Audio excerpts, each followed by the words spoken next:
कैसे हैं आप लोग। तो फ्रेंड्स, बीपीएससी तैयारी 4 का आप लोग प्रिपरेशन कर रहे हैं, यह क्लास आप सभी स्टूडेंट के लिए इम्पॉर्टेंट होने वाला है।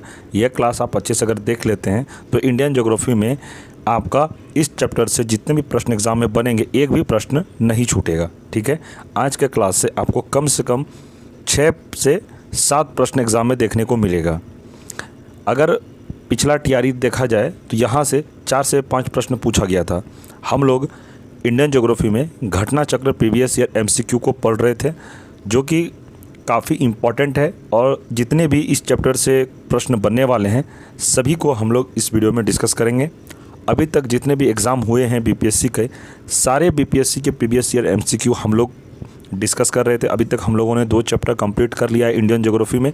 आपको पता है पीआरटी में सबसे ज़्यादा वेटेज इंडियन ज्योग्राफी का रहता है, 18 से 20 प्रश्न सिर्फ इंडियन ज्योग्राफी का रहता है। और अगर आप 6 to 8, 9th, 11th, 12th का तैयारी करें, उनमें भी जनरल पेपर में इंडियन ज्योग्राफी का प्रश्न अच्छा खासा देखने को मिलता है। और जिस किसी का ज्योग्राफी ऑनर्स है उनके लिए तो ये क्लास काफ़ी इंपॉर्टेंट है, क्योंकि आपको सबसे ज़्यादा इंडियन ज्योग्राफी ही पढ़ना पड़ेगा। ठीक है फ्रेंड्स, आप लोग देख सकते हैं सारा बीपीएससी द्वारा एग्ज़ाम कंडक्ट करवाया गया प्रीवियस ईयर हम लोग इस वीडियो में डिस्कस करेंगे। अगर आप लोग 2 चैप्टर अभी तक नहीं देखे हैं तो चैनल पर प्लेलिस्ट बना हुआ है, आप लोग देख सकते हैं। ठीक है, और इस क्लास के बाद आपको सभी का पीडीएफ नोट्स टेलीग्राम ग्रुप में प्रोवाइड करवाया जाता है। तो आप लोग अभी तक अगर टेलीग्राम ग्रुप को ज्वाइन नहीं किए हैं, टेलीग्राम का लिंक इस वीडियो को डिस्क्रिप्शन में दे दिया गया है, आप लोग ग्रुप को जरूर ज्वाइन करें।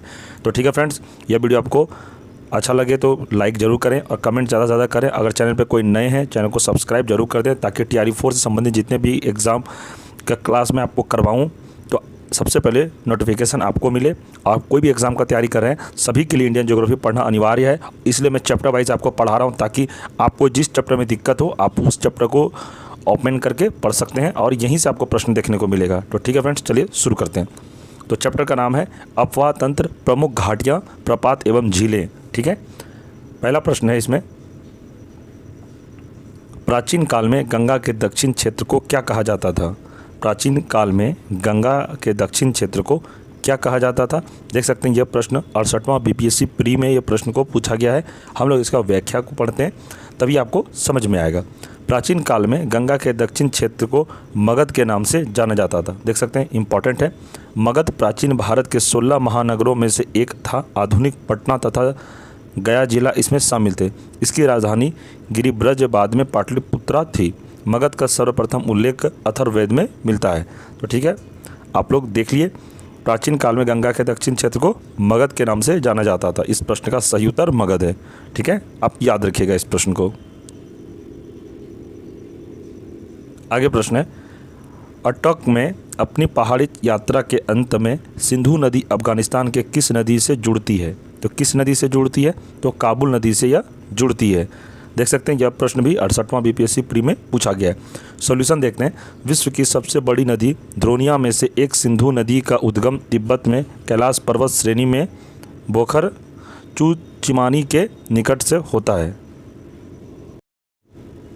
जहां से उत्तर पश्चिम दिशा में बहती हुई लद्दाख श्रेणी को काटते हुए गिलगित के समीप एक दर्शनीय महाखड्ड का निर्माण करती है, जहां से पाकिस्तान के चिल्लड़ के निकट दर्दिस्तान प्रदेश में प्रवेश करती है तथा अटक के निकट पहाड़ियाँ से बाहर निकलती है, जहां दाहिने तट पर काबुल नदी इससे मिलती है। दाहिने तट पर मिलने वाली अन्य प्रमुख नदियां खुर्रम, तोची, गोसम, बिबुआ और संगर है। ठीक है, तो इसे आप ध्यान रखिएगा।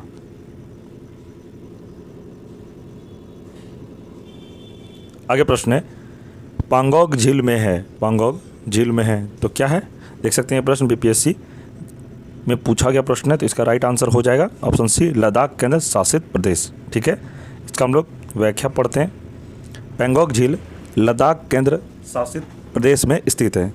यह झील लगभग 4350 मीटर की ऊंचाई पर स्थित है। दुनिया की सबसे ऊंची खारे पानी की झील है। यह लगभग 160 किलोमीटर क्षेत्र में फैली है। पैंगोंग झील का 1/3 हिस्सा भारत और 2/3 हिस्सा चीन के पास है। ठीक है, तो इसे आप ध्यान रखिएगा। आगे प्रश्न है, अयोध्या किस नदी के तट पर स्थित है? अयोध्या किस नदी के तट पर स्थित है? तो यह हो जाएगा सरयू नदी तट पर स्थित है अयोध्या। ठीक है, इसे आप याद रखिएगा, इंपॉर्टेंट प्रश्न है। सॉल्यूशन में है, अयोध्या शहर जिसे साकेत के नाम से भी जाना जाता है, उत्तर प्रदेश में सरयू नदी के तट पर स्थित है। इसे मर्यादा पुरुषोत्तम श्री रामचंद्र की जन्म स्थली माना जाता है। सरयू को घाघरा और मानस नंदिनी के नाम से भी जाना जाता है। इंपॉर्टेंट प्रश्न है, याद रखिएगा। आगे प्रश्न है, निम्नलिखित में से कौन सी एक मीठे पानी की झील है? निम्नलिखित में से कौन सी एक मीठे पानी की झील है? तो कौन सी मीठे के पानी झील है, हम लोग इसका सॉल्यूशन में देखते हैं। वुलर एवं लोकटक झील मीठे पानी की झील है। वुलर एवं लोकटक मीठे पानी की झील है। वुलर झील जम्मू एवं कश्मीर संघ राज्य क्षेत्र में स्थित भारत की ताजे जल की बृहत्तम झील है। वुलर झील झेलम नदी पर निर्मित गोखुर झील का उदाहरण है। ठीक है, आगे है लोकटक झील। यह उत्तर पूर्वी राज्य मणिपुर में स्थित है। यह मीठे पानी की झील है। यह झील विश्व में तैरती द्वीपीय झील के रूप में प्रसिद्ध है। इस झील में केबुल लामजाओ नामक राष्ट्रीय पार्क भी है। तो इंपॉर्टेंट प्रश्न है, तो आप इसे याद रखिएगा। TRE 4 के लिए सारा इंपॉर्टेंट प्रश्न ही मैं आपको करवा रहा हूँ। चैनल को सब्सक्राइब जरूर कर दें, वीडियो को लाइक आप लोग जरूर करते जाएं फ्रेंड्स, क्योंकि आप लोगों के लिए यह काफ़ी मेहनत लगता है वीडियो बनाने में, और बहुत एनालिसिस करने के बाद ही वीडियो बनाया जाता है, ताकि एग्ज़ाम में कोई फालतू कंटेंट आपको ना पढ़ाया जाए जो कि एग्ज़ाम में पूछा ही ना जाए। जो भी मैं पढ़ा रहा हूँ ये आपके एग्ज़ाम को दृष्टिकोण से ध्यान में रखते हुए मैं पढ़ा रहा हूँ, जो कि एग्ज़ाम में यहीं से आपको प्रश्न देखने को मिलेगा। ठीक है, तो आप लोग लाइक, सब्सक्राइब और अपने दोस्तों में शेयर जरूर करें। दामोदर, कोयला और स्वर्णरेखा नदियाँ निम्नलिखित में से किससे निकलती है? तो किससे निकलती है? राइट आंसर इसका छोटा नागपुर पठार से। दामोदर, कोयल और स्वर्ण रेखा नदियाँ छोटा नागपुर पठार से निकलती है। दामोदर नदी छोटा नागपुर पठार से निकलने वाली सबसे लंबी नदी है। दामोदर नदी को बंगाल का शोक भी कहते हैं। बराकर, जमुनिया तथा बरकी इसकी प्रमुख सहायक नदियाँ हैं। स्वर्ण रेखा नदी छोटा नागपुर से निकलती है। पठारी चट्टानों वाले प्रदेश से प्रवाहित होने के कारण इसकी सहायक नदी गहरी घाटियाँ तथा जलप्रपात का निर्माण करती है। स्वर्ण रेखा मुख्यतः मौसमी नदी है। इसकी कुल लंबाई 395 किलोमीटर तथा अपवाह क्षेत्र का विस्तार 19,196 वर्ग किलोमीटर है। इसका अपवाह बेसिन झारखंड, उड़ीसा एवं पश्चिम बंगाल में पड़ता है। कोयल नदी का भी उद्गम छोटा नागपुर पठार है। कोयल नदी पलामू टाइगर रिजर्व से निकलती है और दो नदियां दक्षिण कोयल एवं उत्तरी कोयल नदी को विभाजित हो जाती है। ठीक है, इसे आप ध्यान रखिएगा। अगला प्रश्न देखते हैं। प्रश्न है, निम्नलिखित नदियों में से कौन पूर्व की ओर प्रवाहित नहीं होती है? तो कौन से पूर्व में प्रवाहित नहीं होती है? तो हम लोग इसका सॉल्यूशन पढ़ते हैं, क्योंकि उपरोक्त में से एक से अधिक इसका आंसर दिया गया है। ठीक है, उपरोक्त नदियों में गंगवल्ली तथा नर्मदा पश्चिम दिशा की ओर प्रवाहित होते हुए अरब सागर में गिरती है, जबकि गोदावरी तथा कृष्णा नदियां बंगाल के खाड़ी में गिरती है। गंगवल्ली नदी भारत के कर्नाटक राज्य में बहती है और पश्चिम घाट से धारवाड़ के दक्षिण में सालमाला नदी के रूप में निकलती है और पश्चिम दिशा की ओर बहते हुए अरब सागर में गिरती है। नर्मदा नदी मध्य प्रदेश में अमरकंटक की पहाड़ी से निकलने के पश्चात उत्तर में विंध्य पर्वत तथा दक्षिण में सतपुड़ा पर्वत के मध्य भ्रंश घाटी से होकर प्रवाहित होते हुए अरब सागर की खंबात की खाड़ी में गिरती है। इंपॉर्टेंट पॉइंट था, तो आप इसको जरूर ध्यान में रखेंगे। आगे प्रश्न है, यमुना नदी का उद्गम किस राज्य से होता है? यमुना नदी का उद्गम किस राज्य से होता है? तो यह हो जाएगा उत्तराखंड से यह उद्गम होता है। ठीक है, सॉल्यूशन है, यमुना नदी का उद्गम उत्तराखंड राज्य के उत्तरकाशी जिले के बंदपुच श्रेणी पर स्थित है। यमुनोत्री हिमनद से होता है। यह गंगा की सबसे लंबी सहायक नदी है। इसकी लंबाई लगभग 1376 किलोमीटर है। यह प्रयागराज में गंगा में मिल जाती है। यमुना की प्रमुख सहायक नदियाँ चंबल, कैन, बेतवा, सिंध, टोस, हिंडन आदि है। तो आप इसे याद रखिएगा। आगे प्रश्न है, निम्न में से कौन सा नगर यमुना नदी के किनारे नहीं बसा है? तो यमुना नदी के किनारे नहीं बसा है, तो कौन हो जाएगा? तो अयोध्या। ऑप्शन सी इसका राइट आंसर है। सॉल्यूशन है, यमुना नदी का उद्गम उत्तराखंड के यमुनोत्री नामक स्थान से होता है। यह नदी अपवाहित होते हुए उत्तर प्रदेश के प्रयागराज में गंगा से मिल जाती है। इसकी लंबाई लगभग 1376 किलोमीटर है। यह भारत की सबसे लंबी सहायक नदी है। इसके तट पर स्थित प्रमुख शहर दिल्ली, आगरा, मथुरा, इटावा, हमीरपुर आदि अयोध्या सरयू नदी के तट पर बसा है। अतः स्पष्ट है कि विकल्प सी सही नहीं है। ठीक है, तो इसे आप ध्यान रखिएगा। आगे प्रश्न है, भारत के कितने राज्य गंगा नदी के द्रोणी प्रदेश का भाग है? तो कितने हैं? तो इसका आंसर हो जाएगा 11। भारत के 11 राज्य एवं केंद्र शासित प्रदेश गंगा नदी के द्रोणी प्रदेश के भाग हैं। यह राज्य केंद्र शासित प्रदेश उत्तर प्रदेश, उत्तराखंड, मध्य प्रदेश, छत्तीसगढ़, हिमाचल प्रदेश, हरियाणा, बिहार, झारखंड, राजस्थान, पश्चिम बंगाल तथा दिल्ली है। ठीक है, आप इस पॉइंट को याद रखिएगा।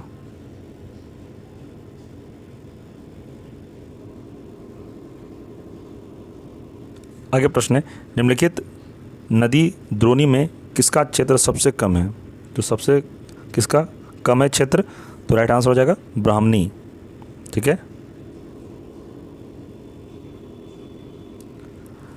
व्याख्या में दिया है कि उपरोक्त नदियों में ब्राह्मणी नदी का बेसिन क्षेत्र सबसे कम है, जबकि महानदी का सबसे अधिक। कुछ महत्वपूर्ण नदियों के द्रोणियों का क्षेत्रफल निम्नलिखित है।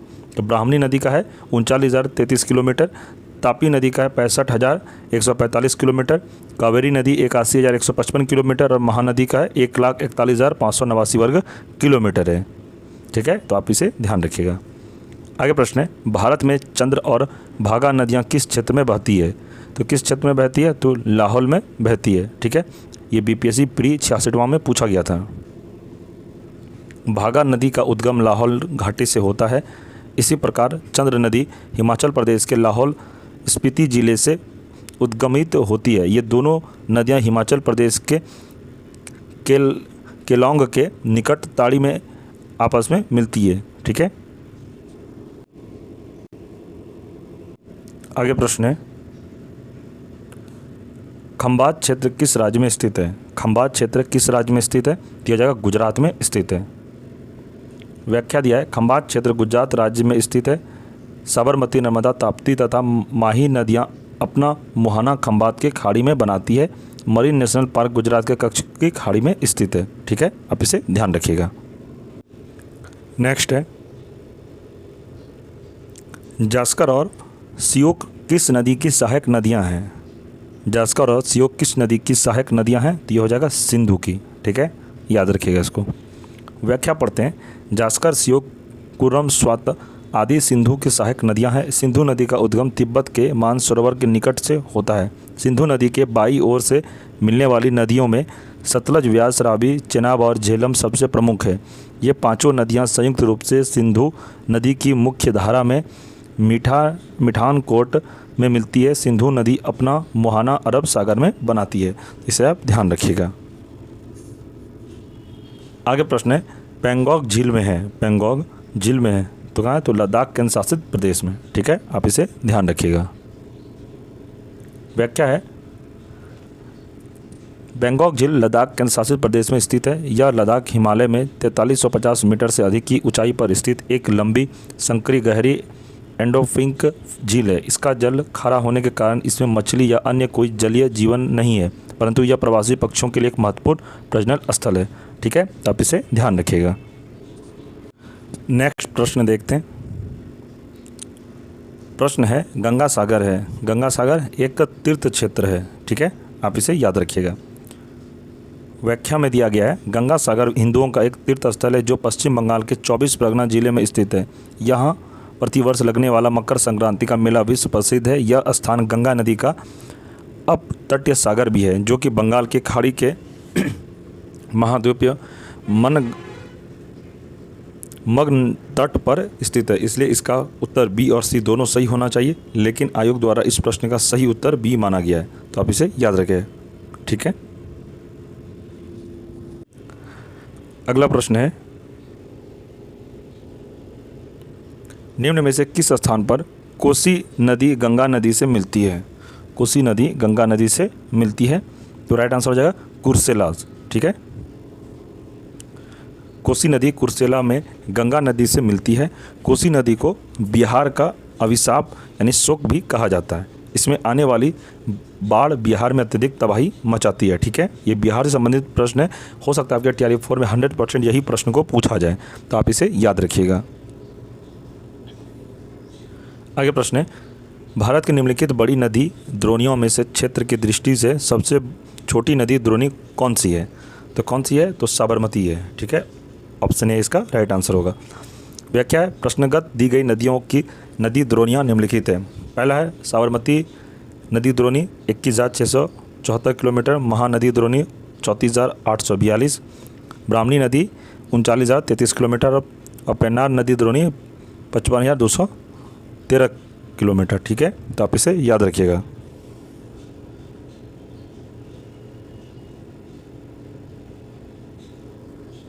आगे देखते हैं। वैनगंगा की सहायक नदी है, वैनगंगा की गोदावरी सहायक नदी है। ठीक है, इंपॉर्टेंट है, याद रखिएगा। वैनगंगा नदी गोदावरी की सहायक नदी है। वैनगंगा मध्य प्रदेश के सिवानी जिले के पास से निकलती है। गोदावरी भारत की दूसरी सबसे बड़ी लंबी नदी है। इसकी प्रमुख सहायक नदियाँ इंद्रावती, प्रवरा, वर्धा, प्राणहिता, सबरी तथा मंजीरा है। ठीक है, इंपॉर्टेंट है, ध्यान रखिएगा। अगला प्रश्न है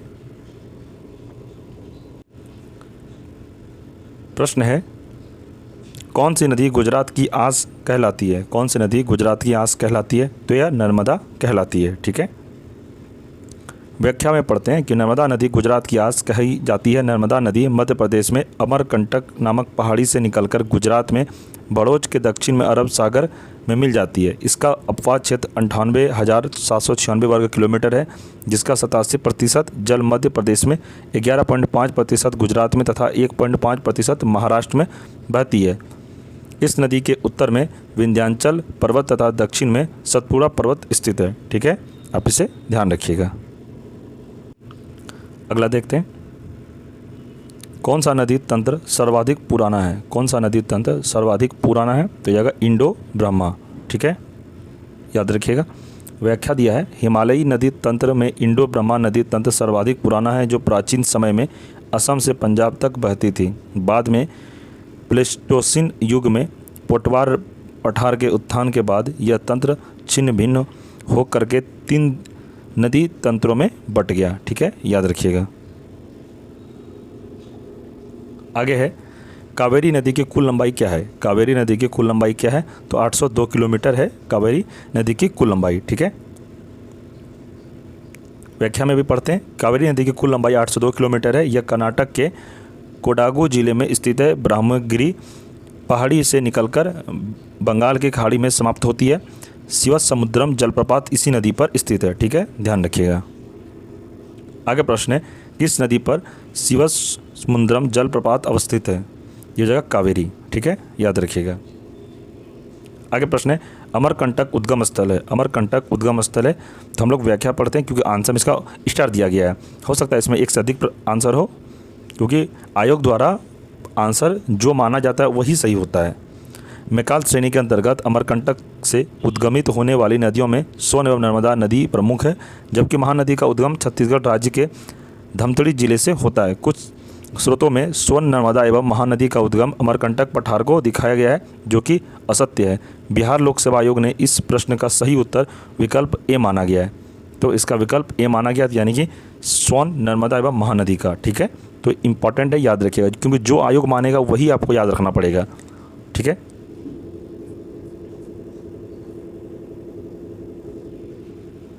प्रश्न है, सोन, नर्मदा तथा महानदी निकलती है।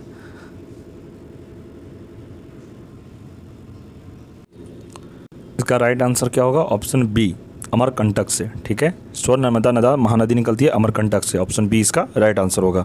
आगे है, सोन, नर्मदा तथा महानदी नदियों का उत्पत्ति स्थल अमरकंटक कहाँ स्थित है? यह जगह मैकाल श्रेणी में। ठीक है, आगे प्रश्न है, निम्नलिखित में से उत्तर से दक्षिण नदियों का कौन सा एक क्रम सही है? इसका आंसर क्या होगा? इसका आंसर हो जाएगा option A, Ganga, Narmada, Mahanadi, Godavari. Important प्रश्न है, ध्यान रखिएगा।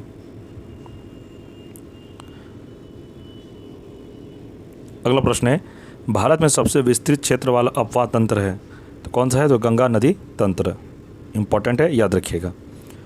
भारत में गंगा नदी तंत्र सबसे अधिक विस्तृत क्षेत्र वाला अपवाह तंत्र है। गंगा द्रोणी केवल भारत में लगभग 8.6 लाख वर्ग किलोमीटर क्षेत्र में फैली हुई है। उद्गम के प्रकार, प्रकृति व विशेषताओं के आधार पर भारतीय अपवाह तंत्र को हिमालयी अपवाह तंत्र व प्रायद्वीपीय अपवाह तंत्र में विभाजित किया जाता है। हिमालयी अपवाह तंत्र में सिंधु मध्य भारत में गंगा, उत्तर पूर्व भारत में ब्रह्मपुत्र नदी मुख्य है। प्रायद्वीपीय भारत में नर्मदा, गोदावरी, कावेरी, महानदी आदि नदियाँ विस्तृत नदी अपवाह प्रणाली का निर्माण करती है। ठीक है, ध्यान रखिएगा। आगे प्रश्न है, निम्नलिखित में से कौन सी नदी गंगा की सहायक नदी नहीं है? तो कौन सी नहीं है? तो वैन गंगा, ठीक है, याद रखिएगा इसको।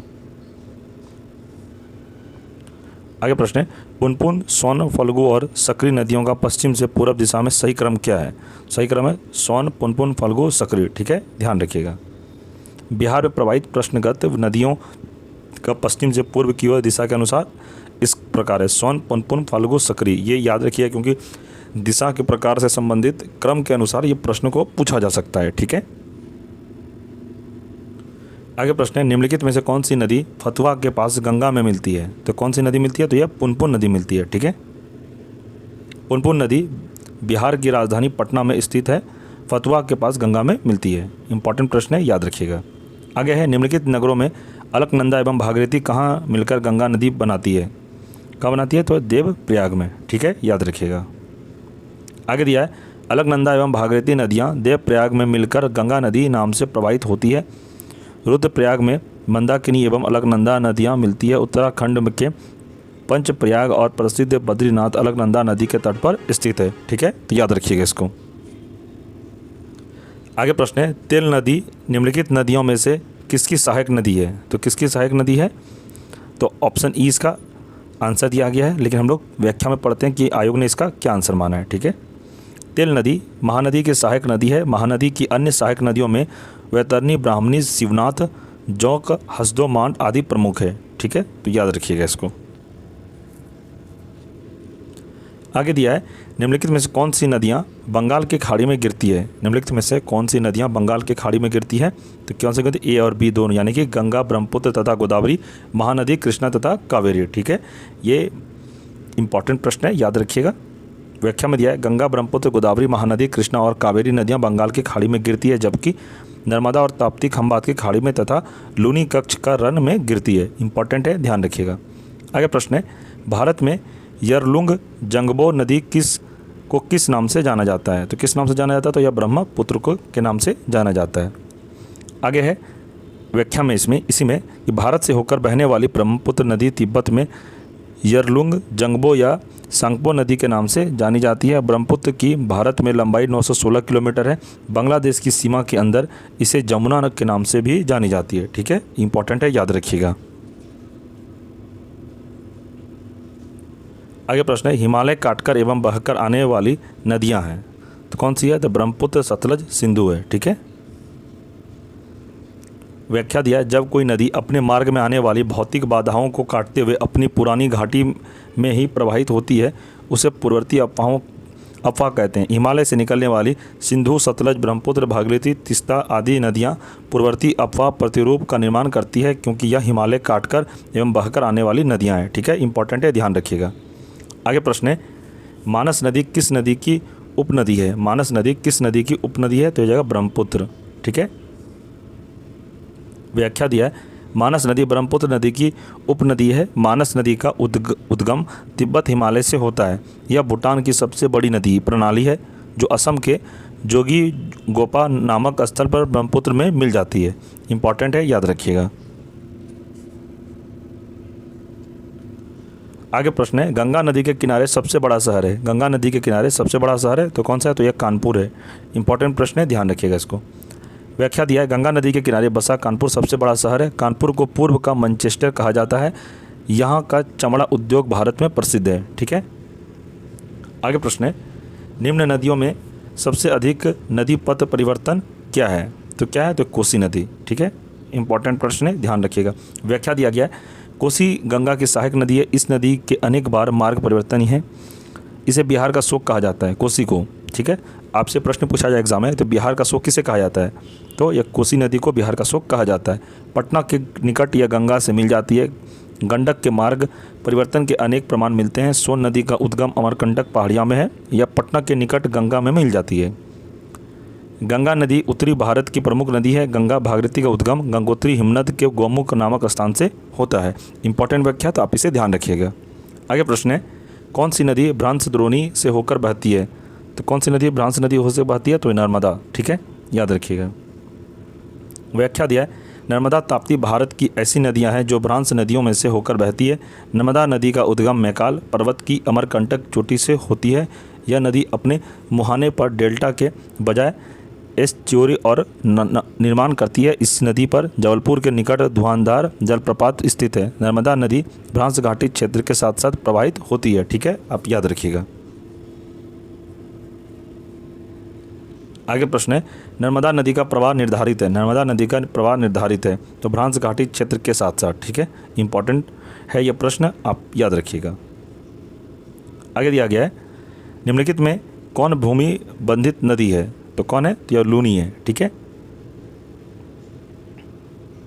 व्याख्या दिया गया है, लूनी नदी अरावली श्रेणी में अजमेर के दक्षिण पश्चिम से निकलती है। यह नदी भूमि बंधित नदी है। 511 किलोमीटर लंबी यह नदी अरावली के समानांतर में अर्ध मरुस्थलीय प्रदेश में प्रवाहित होकर कच्छ के रण में विलुप्त हो जाती है। नर्मदा नदी का उद्गम अमरकंटक के पश्चिम ढाल 1057 मीटर की ऊंचाई से होता है। यह नदी ब्रांसोत घाटी में प्रवाहित होती है तथा अरब सागर में एस्चुअरी बनाती है। ताप्ती का उद्गम सतपुरा श्रेणी के दक्षिण में मध्य प्रदेश के बैतूल जिले में है। इसकी सहायक नदी पूर्णा के कृष्णा नदी महाबालेश्वर के निकट पश्चिमी घाट से निकलती है। इसकी प्रमुख सहायक नदी तुंगभद्रा है। ठीक है, याद रखिएगा। आगे प्रश्न है, तिब्बत में मानसरोवर झील के पास नदी का स्रोत वह है क्या है? तो उपरोक्त सभी, यानी कि ब्रह्मपुत्र, सतलज, सिंधु सभी है। इसका हम लोग व्याख्या पढ़ते हैं। सिंधु नदी का स्रोत तिब्बत मानसरोवर झील के निकट चेमायुगडुंग ग्लेशियर या बेखुर जू हिमानी है। अपने स्रोत से पश्चिम उत्तर पश्चिम दिशा में लगभग 320 किलोमीटर की दूरी तक बहने के बाद यह नदी जम्मू कश्मीर के भारतीय क्षेत्र में प्रवेश करती है। सतलज नदी का उद्गम स्थान तिब्बत में कैलाश पर्वत के दक्षिण में स्थित मानसरोवर झील के समीप राकस ताल है। राकस ताल से निकलकर यह नदी पश्चिमी दिशा में प्रवाहित होती है और सिप किला दर्रे के निकट हिमालय में संकरी घाटी बनाकर भारत में प्रवेश करती है। ब्रह्मपुत्र नदी मानसरोवर झील के निकट चेमयुगडुंग हिमानी से निकलती है। तिब्बत में इसे सांगपो कहते हैं। ठीक है, याद रखिएगा इसको। आगे प्रश्न है, दामोदर नदी निकलती है। दामोदर नदी कहाँ से निकलती है? छोटा नागपुर के पठार से। ठीक है, याद रखिएगा इसको। व्याख्या दिया है, दामोदर नदी छोटा नागपुर के पठार से निकलती है। यह झारखंड और पश्चिम बंगाल के बहते हुए हुगली नदी में मिल जाती है। ठीक है, ध्यान रखना है। आगे प्रश्न है, दंडकारण्य में इंद्रावती, सबरी किसकी सहायक नदियां हैं? तो किसकी है? तो गोदावरी नदी की। ठीक है, याद रखिएगा इसको। व्याख्या दिया है, दंडकारण्य क्षेत्र में बहने वाली इंद्रावती, सबरी नदियाँ गोदावरी नदी की सहायक नदियाँ हैं। इंद्रावती नदी उड़ीसा के कालाहांडी जिले से निकलकर छत्तीसगढ़, महाराष्ट्र एवं तेलंगाना की सीमा पर गोदावरी से मिलती है। इस तरह सबरी नदी उड़ीसा में पूर्वी घाट से निकलकर आंध्र प्रदेश के कुनावरम में गोदावरी में मिल जाती है। ठीक है, ध्यान रखना है। आगे प्रश्न है, निम्नलिखित राज्यों के अनुशासित प्रदेशों में से किसमें जुआरी नदी प्रवाहित होती है? तो यह गोवा में। ठीक है, व्याख्या दिया, जुआरी नदी भारत के गोवा राज्य में बहने वाली सबसे लंबी नदी है। यह एक ज्वारीय नदी है। इस नदी का उद्गम पश्चिमी घाट में स्थित हिमनद बरसम है। ज्वारी नदी को आंतरिक क्षेत्रों में अदनासिनी नाम से भी जाना जाता है। तो इम्पॉर्टेंट प्रश्न है, याद रखिएगा इसको। तो फ्रेंड्स, यह आपका 52 प्रश्न इस चैप्टर में करवाया गया और इससे बाहर आपका एक भी प्रश्न नहीं जाएगा। आज का चैप्टर आपका यहीं समाप्त होता है। हम लोग सारे प्रश्न को कवर कर लिए। जितने भी प्रश्न इस चैप्टर से बन सकते थे मैंने आपको सारा प्रश्न करवा दिया और इससे बाहर आपका एक भी प्रश्न अब नहीं जाएगा एग्जाम में। ठीक है, जो मैं पढ़ाया इसी से आपका सारा प्रश्न एग्जाम में देखने को मिलेगा। इस बात का आप ध्यान रखिएगा। जितने भी मैंने प्रश्न करवाए अपवाद तंत्र, प्रमुख घाटियाँ, प्रपात एवं झीलें से, इसी से आपका एग्जाम में प्रश्न आ जाएगा। इस बात को आप याद रखिएगा। ठीक है, जितने भी प्रश्न अभी तक TRE 3 तक आया हुआ है इस क्लास से आप मिला के देखिएगा। सारा प्रश्न इस क्लास से आपको देखने को मिलेगा। आगे भी TRE 4 जो आपका एग्ज़ाम होना है उसमें आपको यहीं से प्रश्न देखने को मिलेगा। इस बात का आप ध्यान रखिएगा, क्योंकि मैं आपको BPSC का अभी तक जितने भी BPSC एग्ज़ाम अभी तक हुआ है 2025 तक में सारा मैंने आपको कंप्लीट करा दिया। प्रीवियस ईयर MCQ और इतना ही प्रश्न इस चैप्टर से बनता है। ठीक है, और BPSC यहीं से प्रश्न को रिपीट करता है। कहाँ से प्रश्न पूछेगा, बस प्रश्न पूछने का तरीका बदलता है, लेकिन प्रश्न रहता यही सब है। ठीक है, तो आप लोग अच्छे से पढ़िए। जो मैं पढ़ा रहा हूँ उसको आराम से पढ़िए और एक बार में समझ में नहीं आता वीडियो को रिपीट करके पढ़िए, याद हो जाएगा आपको। सुनिए, वीडियो लगा दीजिए बगल में और सुनते रहिए, आपको सुनकर याद हो जाएगा। ठीक है, और TRE 4 के लिए मैं और भी क्लासेस स्टार्ट करने वाला हूँ, तो आप लोग चैनल से ज़रूर जुड़े रहें। सारा क्लास में सारा सब्जेक्ट का क्लास कंप्लीट करवा दूंगा। आप लोग टेंशन फ्री होकर पढ़ाई करिए, ठीक है। और ये क्लास आपको अच्छा लगा हो तो वीडियो को लाइक ज़रूर करें और अपने दोस्तों में ज़रूर ये वीडियो को शेयर करें, ठीक है। और फ्रेंड्स ज़्यादा से ज़्यादा कमेंट आप लोग करें। और इस क्लास का PDF चाहिए आपको तो टेलीग्राम पर इस PDF नोट्स आपको प्रोवाइड करवा दिया जाएगा। टेलीग्राम ग्रुप को जरूर ज्वाइन कर लें। टेलीग्राम ग्रुप का लिंक इस वीडियो के डिस्क्रिप्शन में दे दिया गया है, ग्रुप को जरूर ज्वाइन करें, ठीक है। तो ठीक है, मिलते हैं हम लोग अगले क्लास में, तब तक के लिए जय हिंद जय भारत।